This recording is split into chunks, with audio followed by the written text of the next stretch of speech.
From the very beginning, John Galliano wasn't just good, he was scary good. You could throw him a pile of scrap fabric and somehow it's sculpted into something so breathtaking. This collection weren't just clothes, they were pure art, too beautiful to wear, too avant-garde to sell, and that became a huge problem as his collection wasn't a commercial success, and the boy with a genius in his fingertips went bankrupt not once but twice. After all, Galliano was the son of a plumber. What was he supposed to have?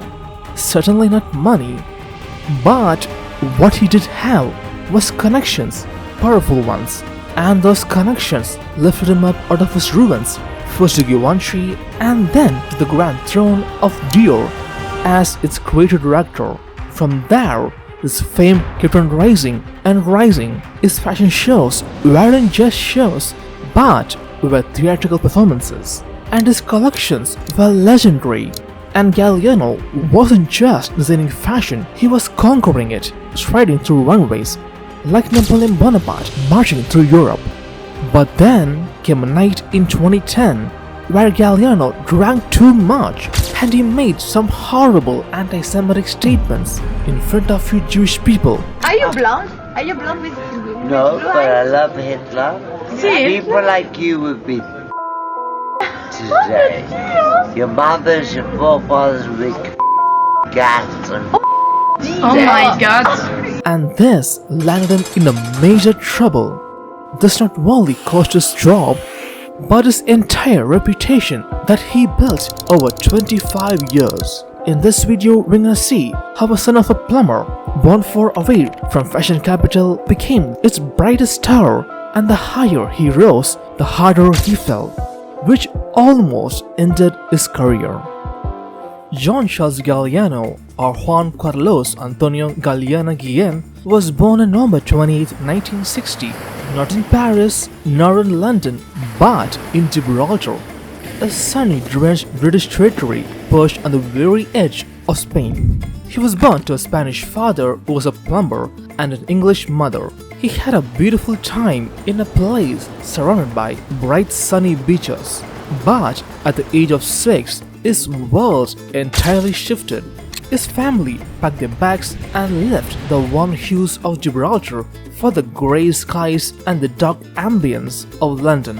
It was a cultural shock for Galliano as he struggled to adapt to the London culture, and because of this, he was bullied a lot at school, and this made him to absolutely hate school. But there was one class where he felt alive and happy, and it was the art class. He was highly talented in art and showed a great interest at making dresses. When he was a young boy, Galliano made a gorgeous long chiffony peach dress with pearls stitched into the dress for his sister. To learn even more about art in a detailed manner, Galliano went to study at the prestigious Central St. Martin's, where he developed a passion for historical costumes.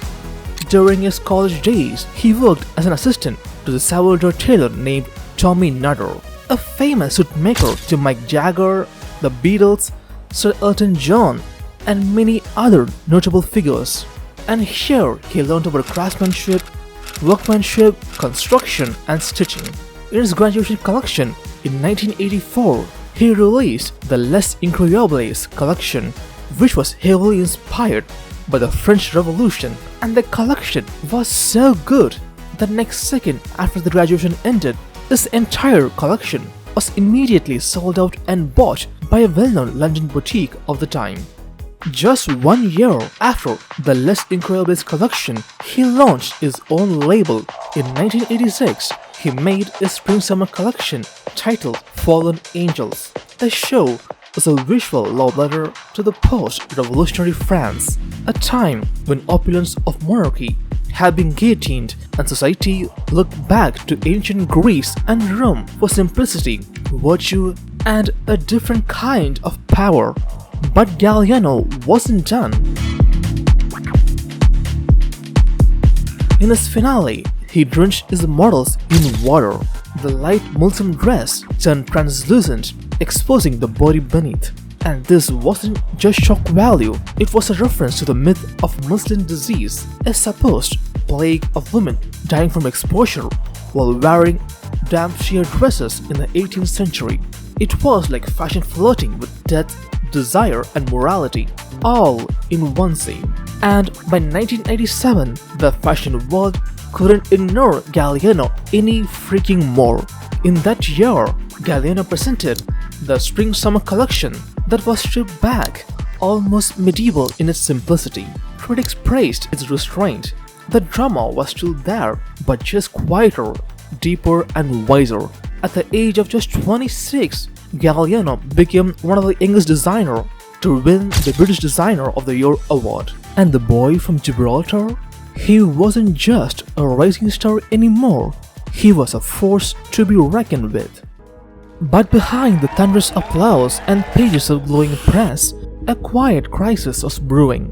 Because yes, like John Galliano was a genius, his designs were theatrical, majestic, which was undeniable. His clothes were pure art. But like, where would you wear his clothes? To the office? To the brunch? To a concert? A date? Like where? Galliano's artwork was divine, but most of his collection were meant to be in the museum and not to be bought and worn by women. If you want to survive as a fashion designer and be in the fashion business, well, it's very simple. At least make 70% of your clothes that women can wear in public. And because of this huge problem, Galliano's label went bankrupt not once but twice. The glamorous Galliano and the golden boy of St. Martin's was now broke and out of options.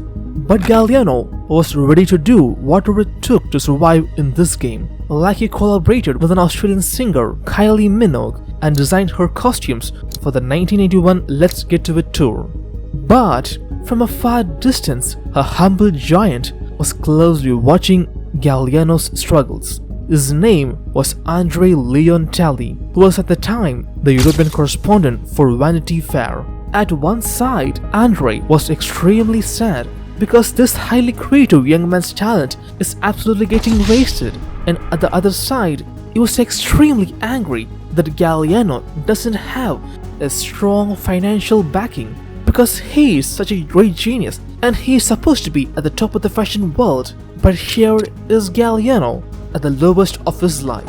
Fashion will have a future with people like John Galliano, people who have great imagination and create entire collections with no money, no financing, no heavy perfume behind them. This has been handmade with people who are passionate. This man has no money.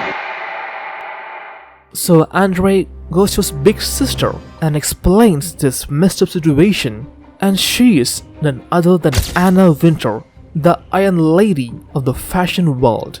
So Anna and Andre both lobbied heavily for Galliano and helped him to arrange venues for the fashion show, getting the models, calling sponsors, and both played a major role in arranging his now legendary 1984 Paris show. Andre introduced Galliano to a very rich lady named Sal Schlumberger, and she is this ultra-rich billionaire woman who had this beautiful grand mansion which was literally sitting vacant for a long time in the heart of Paris. So Andre got her permission to use her mansion for Galliano's 1984 fashion show. And not only that, Galliano was able to get supermodels like Naomi, Linda and Christy for free. Like, can you imagine that? It was the 90s and they were at the top of the modeling game, and they cost like a minimum of $6,000 per day. So everybody came to support this genius. And in the show, every model emerged in variations of black, like in velvet, satin, lace and chiffon, evoking both Victorian era morning gowns and the cinematic aura of the 1930s silver screen sirens. The looks whispered of heartbreak, nostalgia and the old world glamour. Galliano infused the silhouettes with kimono-style sleeves, obi belts and fluid wraps, referencing the Japanese styles but not in a literal way. He used the form and flow of the kimono to emphasize the sensuality of the movement and the drama of fabric. Galliano's obsession with history was crystal clear, and these weren't just dresses, but they were characters. All the dresses at the show were phenomenal, and the fashion show itself was a great success. Soon, Galliano's comeback to fame caught the eyes of the most powerful and the richest man in the fashion world, Bernard Arnault. The next year, he appointed him as Givenchy's head designer, even though it made John Galliano the first British designer to head a major French couture house. This appointment was met with skepticism from the French people and its media. So, there was this huge expectation and pressure on Galliano. And then the day came, January 21, 1996. All the major players in the Parisian haute couture were present at the show. And the time has finally arrived for John Galliano to shine and prove to the world that he is not here to take part, but to take over. All the dresses were so elegant, beautiful, unique, mesmerizing, and it was a great feast to the human eyes. At the end of the show, everybody applauded the newcomer of Paris. Especially Bernard Arnault was so impressed by the show. The next year, he promoted Galliano from the small house of Givenchy to one of the biggest fashion houses in the world, Dior. October 1986, the doors of Christian Dior opened, and in walked a man wearing an eyeliner, pirate boots, and a vision unlike anything Paris had ever seen.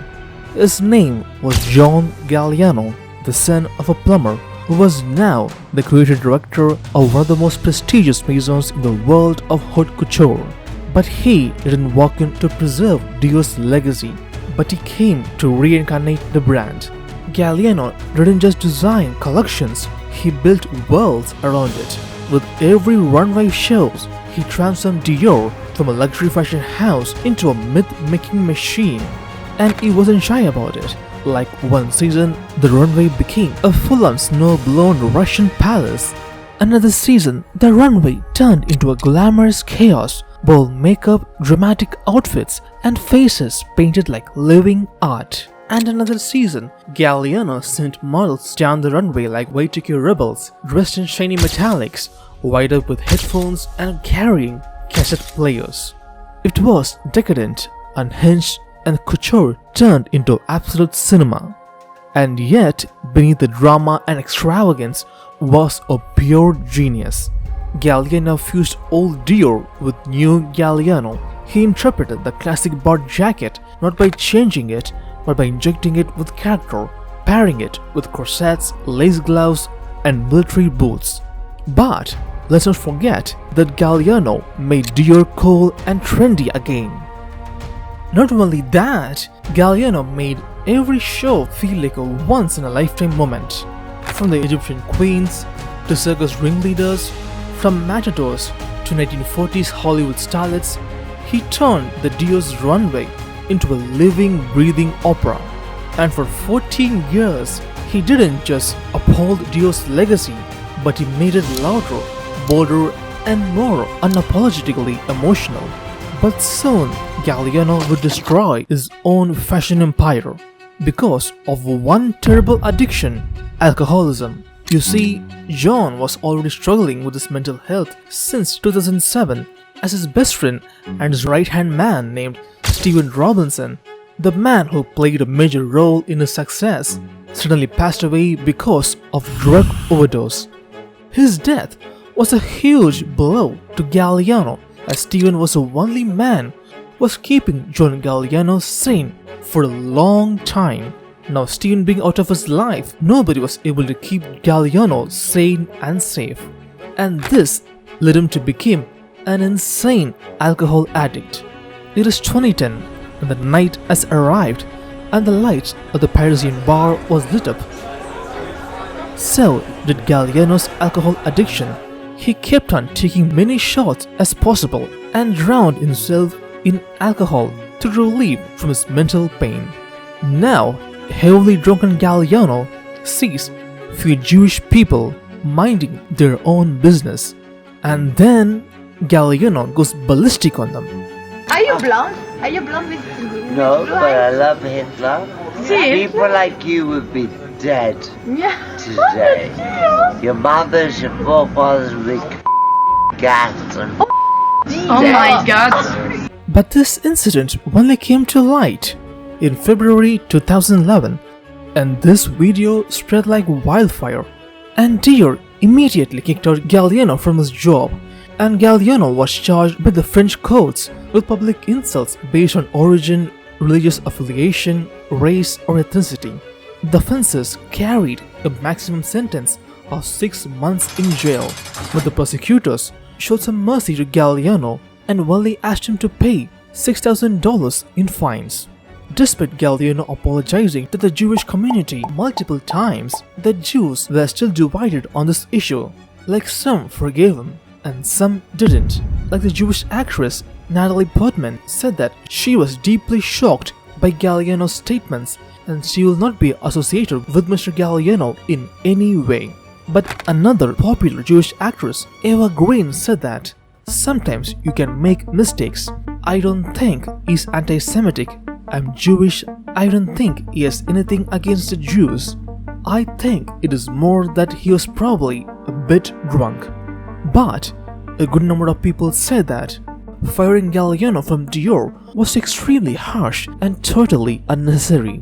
And they say that this not only destroyed Galliano's reputation, but they unknowingly killed one of their prized possessions, which was Dior itself. Until now, Dior hasn't reached the level of fame and popularity it reached since the firing of Dior in 2011. This incident absolutely crushed John Galliano in and out. He went to rehab and he came out as a completely changed man. But the fashion brands were too hesitant to hire Galliano as a fashion designer because they feared hiring him might destroy their brand's reputation because of Galliano's dark past. Even though the entire fashion industry has turned its back and didn't give Galliano an helping hand, there were still a few yet very powerful people like Anna Wintour and Oscar de la Renta even invited Galliano to his residence to be as an artist and to design his collection. For 3 weeks, Galliano joined Oscar in his studio to work on his fall 2013 collection. This sort of pairing was really strange because on one hand, Oscar's collection was always very polite, graceful and so elegant, but on the other hand, Galliano's collection was always very dramatic and filled with chaos. So people didn't know what to expect from it, but still they were very curious. And then the collection came out, and it came out so beautiful. Galliano's influence was still present, as you could see the hands-on detail, the historical notes, and the theatrical silhouettes toned down for the Park Avenue client. And then came 2014.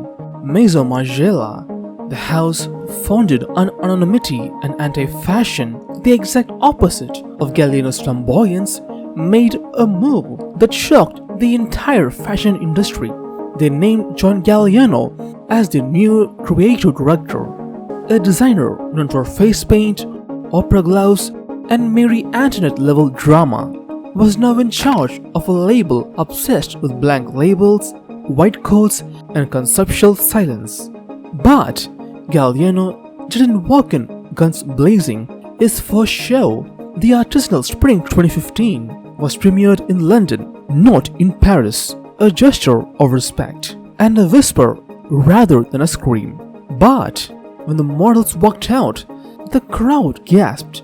This was not just a return, it was a resurrection. The designs were conceptual, raw, experimental, and a fusion of Margiela's DNA and Galliano's madness.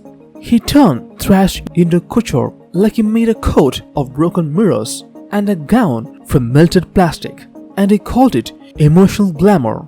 Galliano would go on to work for Maison Margiela for 10 years, from 2014 to 2024. And during this period, he did a pretty well job, but he never reached the rockstar level of fame that he always received during his Dior days.